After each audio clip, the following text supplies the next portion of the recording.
Hello, and welcome to the Clinical Care Options Infectious Disease Podcast. Today's episode is the last of a 4-part series entitled An HIV Vaccine, An Unfulfilled Promise, which is produced in collaboration with the Global HIV Vaccine Enterprise at IAS, the International AIDS Society. This series features conversations between world-renowned guests in HIV vaccine development, HIV advocacy, and HIV policy to bust myths and address arguments for why an HIV vaccine is still needed and how we can continue working toward this ultimate game changer for durable control of the HIV epidemic. This episode features a discussion between Dr. Elizabeth Bukusi, Dr. Peter Godfrey-Faussett, and Dr. Nina Russell.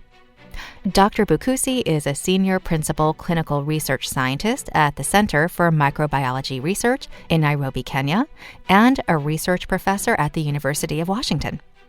Dr. Godfrey-Faussett is the science advisor at the United Nations Joint Program on HIV, UN-AIDS, and a professor of infectious diseases and international health at the London School of Hygiene and Tropical Medicine. Dr. Russell is the Director for TB and HIV Prevention at the Bill and Melinda Gates Foundation, where she is responsible for the Foundation's HIV and TB vaccines programs, as well as the HIV biological and small molecule prevention efforts. Their conversation wraps up this podcast series with a discussion reiterating where we are now after 40 years of research and what it might look like when an HIV vaccine is developed.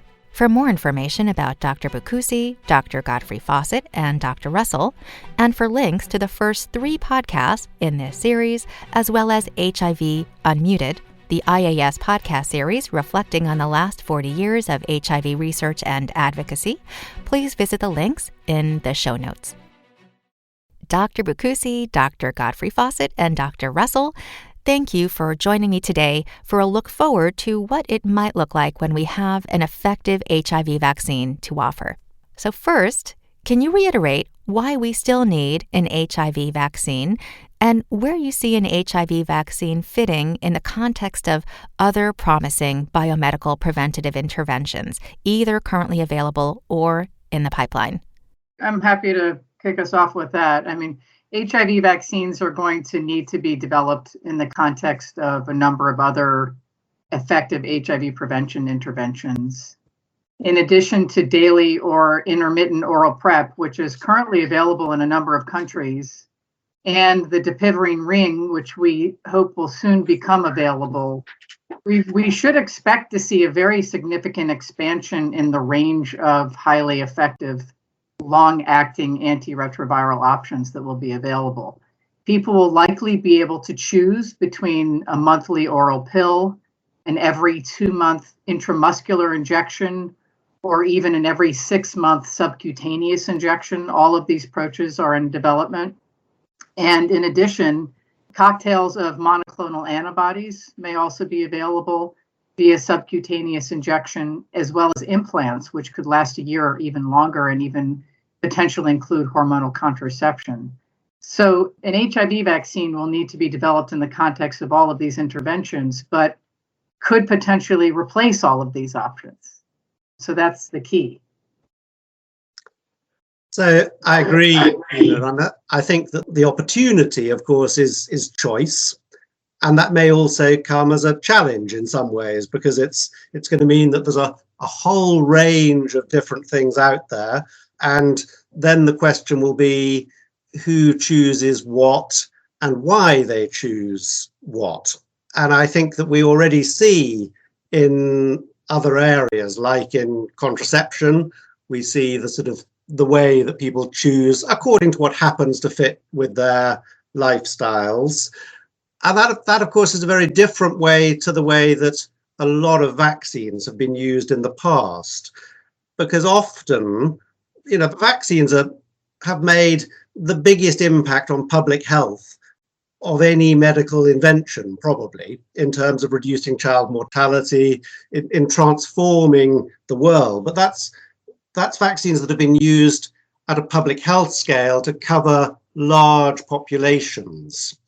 And I think a big question for the HIV vaccine world will be whether you're aiming to do sort of population-based coverage, or whether it's going to be one of the options in a range of possible choices for HIV prevention. And in that way would be set against, well, would you rather have a vaccine or would you rather have an implant that lasts for a year, and so on and so forth. So I see that that distinction we need to think about a little bit. And where does the field currently stand on if an HIV vaccine will likely be rolled out for population-based coverage, or if it will be more of a preventative choice among many options? I think it will depend on the vaccine, to be honest. I think an ideal vaccine is one that would be one and done, that would be highly effective, affordable, and simple to deliver, and could essentially replace any of these other options. However, the likelihood is that we won't have, at least initially, a one and done vaccine, and we'll have multi-dose vaccines, and they may not have optimal durability and last as long as we need them to, which will mean that we'll have to make decisions about which populations the vaccines are most suited to and where they can be delivered and where they will fit into this broader menu of hopefully highly effective other HIV prevention interventions. I think that's the most likely scenario in the near term. Hopefully in the long run, we'll eventually come up with a good one and done vaccine, but that's probably not where we'll be right out of the gate. So I'd like to follow on that, because I think that's, again, I think Nina's on the nail, that major questions will relate to what sort of vaccine becomes available in terms particularly of the scheduling. We know that there aren't that many examples of widespread vaccination programs that are not delivered in infancy. So there are school child delivery services for HPV vaccine in many countries. But once you get out of school, there aren't many examples of sort of countrywide, and they've tended to be things that have been done in sort of epidemic control, like the Ebola vaccines in rings around particular places. So COVID, of course, is a really interesting example. And we are seeing that with the COVID vaccine, uptake varies quite a lot in different places. And we're seeing major issues with sort of vaccine hesitancy. And that relates a lot, I think, to people's quite reasonable perception of risk from the illness, from the infection. And some of that will probably translate to HIV too, that if we're trying to encourage people who are actually at really pretty small risk of HIV, but not zero risk, which is a bit analogous to the COVID vaccine, then there will be lots of people who may or may not want to take it up, and that will be a sort of an issue to be taken through.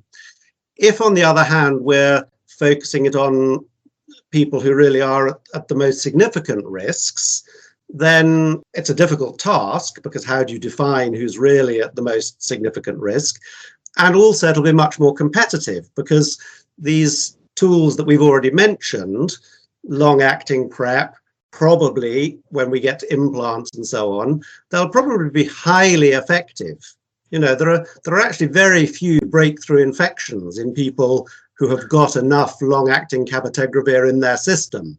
So that means that to be competitive, the vaccine will also have to be incredibly effective, or very effective, because if it's not, in a high-risk individual, why would you choose to use something that doesn't work as well as some of the tools that are coming along? An implant for a year is likely to be highly effective, and once, you know, one visit to your doctor per year to have it changed or it would dissolve, compared to a vaccine that, as Nina has already pointed out, we won't know the durability of the effect. It may need boosting, it may need multiple shots.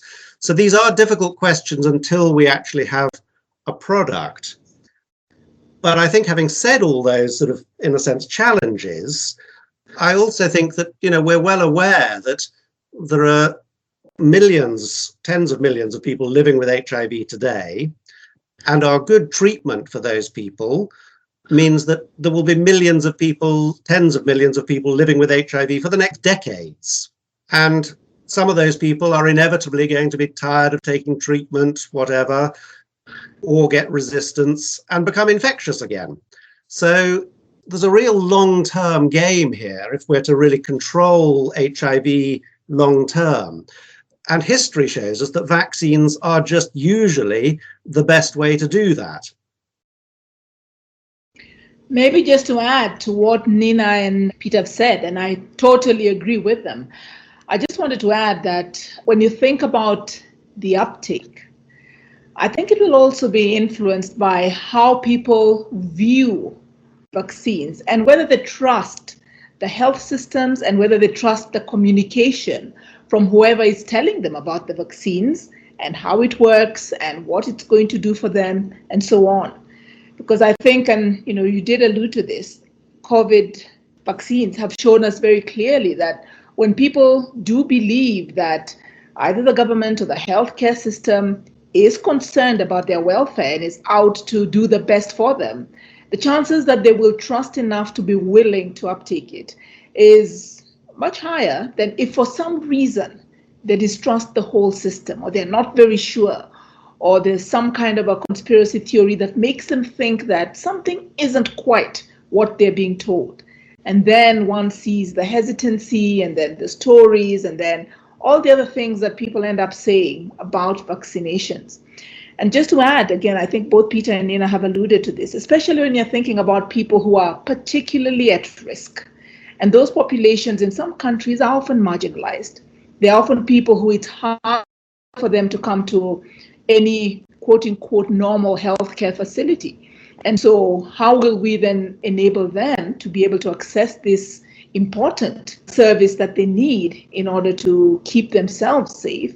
And when we may be making it difficult for them to do anything else or take part in any other kind of healthcare activities. Thank you all for that interesting discussion. I just want to follow up on what we touched on in the first podcast in this series and get your take as relates to this conversation. There are populations that are currently being missed by available preventative options, right? Is it correct to assume that for some populations, any vaccine would be better than nothing? We are missing people at the moment with our current tools for sure. And that's for a range of reasons. It's from the health systems. It's very much from the health beliefs of different populations and why people do or don't want to go in. We've seen PrEP making a huge difference in populations of men having sex with men in places where it's culturally quite normal for there to be a gay culture, for people to talk about sex between themselves and to talk about what they're doing to stay safe. And so we've seen HIV rates really going down in London, in Amsterdam, in California, in Australia. But once we take PrEP into the African context, for instance, it's been much harder work, both in key populations and in adolescent girls and young women. It takes time for people to build up the trust that Elizabeth was talking about and to understand that this is a good thing. It takes time for people to accept the idea that taking a pill every day is a good idea. So in many of the sort of early projects and pilots and the early scale up, we've seen very rapid drop off. And now that may be because people are no longer at risk, but I think the drop off is so quick that probably the drop off is because people think it's a good idea to start and then aren't so convinced later on. So I think there are challenges in getting the existing tools out, but I think it will depend what the tools are, and other tools might be more acceptable. I think that the trouble with populations that we miss is that it's hard to find them also to give people vaccines, particularly if those vaccines are multi-dose vaccines given over a course or need boosting. Those same problems that we have for delivering other modalities with the health service may still be there. So I think vaccines will offer a big advantage if it's a sort of get out into a community and, vaccinate people in particular settings, particularly location specific. So you could imagine a sort of a location specific approach, but you'll still have to think about the registering and getting people back. So that will still be a challenge. And an additional challenge that I'm sure we may have talked about in previous issues, but just needs to be thought about, is that, of course, people who have the vaccine will have antibodies against the vaccine. And so the HIV testing infrastructure will also have to change somewhat in order to allow for that. And at the moment, we have a highly effective HIV testing infrastructure that is allowing many, many people to get on treatment because of the use of really very good tools for diagnosing HIV. And some of that will have to be rethought a bit in the context of widespread vaccination.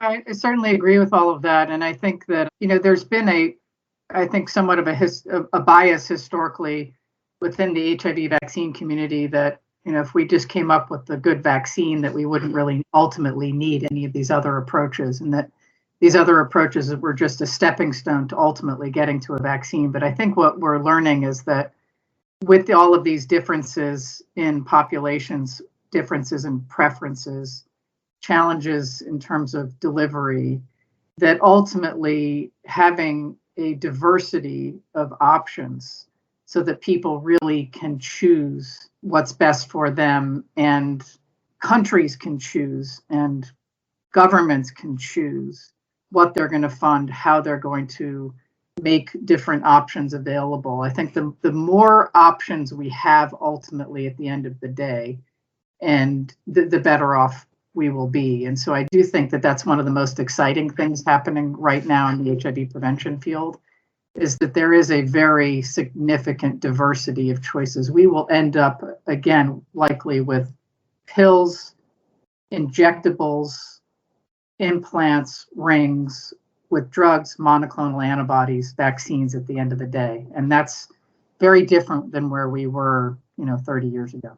Added to which, I think that compared to the other prevention tools, we maybe need to work harder on getting the messaging out that vaccines are, if you like, a natural defense. That, the vaccine doesn't stay around in your body. It creates a natural immune response. Whereas if you're taking long-acting PrEP or an implant, you have a medicine gradually eluting into your system for months or years all the time.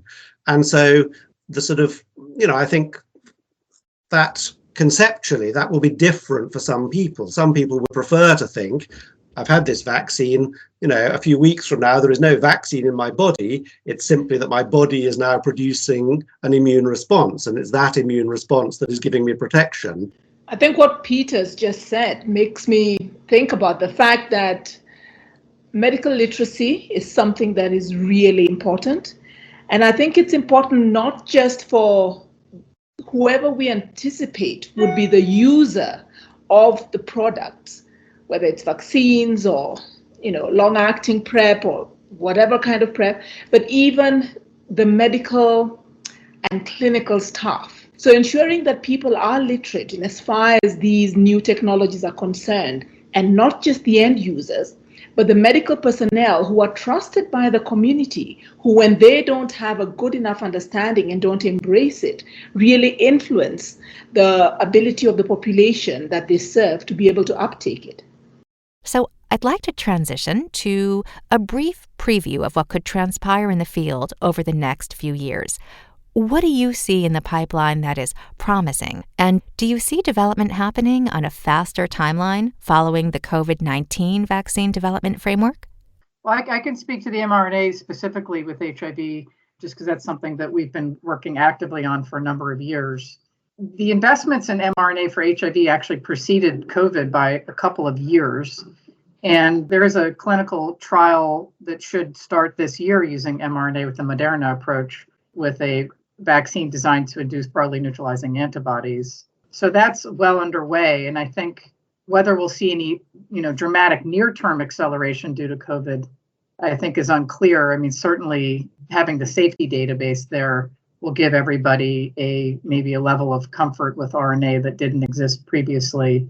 Not that we thought they would be unsafe, but I think that, once we have proof of principle with RNA for HIV, given the work with COVID, we will be able to ideally get into a rapid iterative cycle, because RNA vaccines can be manufactured so quickly that we will be able to learn much more quickly with RNA than we could with other viral vector or protein platforms, which are just much more complex to manufacture and evaluate. So I think that's what we should expect to see, at least from the mRNA side. There's a lot more we can talk about in terms of other vaccines that are in advanced development and what we're likely to learn and how that could shape the field over the coming months as well. Yeah, so I guess I'll highlight that there is one HIV vaccine approach that's currently in advanced clinical development, and this is the Janssen Ad26 viral vector boosted with a GP140 protein. And this vaccine is in a phase 2B clinical trial in sub-Saharan Africa and in parallel in a phase 3 clinical trial in the Americas. And this is important because we will be learning in the coming months and years what the vaccine efficacy is with this approach. And if we learn in the near term, because there is a interim analysis, a stage 1 analysis with the phase 2B clinical study in sub-Saharan Africa in women coming up in the summer of this year, if we learn that this is a highly efficacious vaccine, if we want to take an optimistic approach, then we will understand a number of things. One is that animal models are predictive. So this is a vaccine that demonstrated protection in a non-human primate model, but we don't know if that non-human primate model is predictive or not. So if this vaccine study validates that animal model, that will be very significant for HIV vaccine development, in that it will give us a tool to also develop other vaccines in the future based on that non-human primate animal model. The other thing that it will teach us is whether or not vaccines that are designed to induce non-neutralizing antibodies have the potential to be efficacious. And that's also a very significant question for the field, because on the flip side, if we don't see efficacy with this vaccine, we will be forced to largely turn back our efforts toward more discovery efforts that are designed to emphasize the induction of broadly neutralizing antibody responses. And while there is a robust pipeline of novel HIV vaccine candidates in development that are designed to induce neutralizing antibodies, these approaches are in early stages and tend to be rather complex in their regimens. And so we will be able to use the mRNA platform, which we talked about before, to iterate and develop these kinds of approaches, but that will take many years. And so I think that I would just emphasize that the readout on this one advanced development candidate will be a bit of a pivot point for the field in my mind, because it will really take us in one direction or another in many regards. Yeah, it's a really good point, Nina. The HIV epidemic, it's never one HIV epidemic, it's multiple HIV epidemics, and they are changing. You know, we talk about the fact that the number of new infections is coming down too slowly. That's clearly true. You know, 1.6 million or so new infections per year. But that does hide the fact that there are significant regional variations. So the environment in which, the epidemiological environment in which we are going to be using a vaccine will certainly be different in 5 years' time when new neutralizing antibody type vaccines come through, and 5 years would be probably the minimum to get them to that stage through the clinical trials. So it will be different. And I think that also comes back to the really important part of developing, if you like, the business case for HIV vaccines, because we've talked a little bit at the beginning about people who are at higher risk or at lower risk, and for whom a vaccine would really be appropriate. So that raises the question as to who would end up being vaccinated, and whether you're going to use your vaccine for people where actually the risk was quite small in a sort of population-based approach.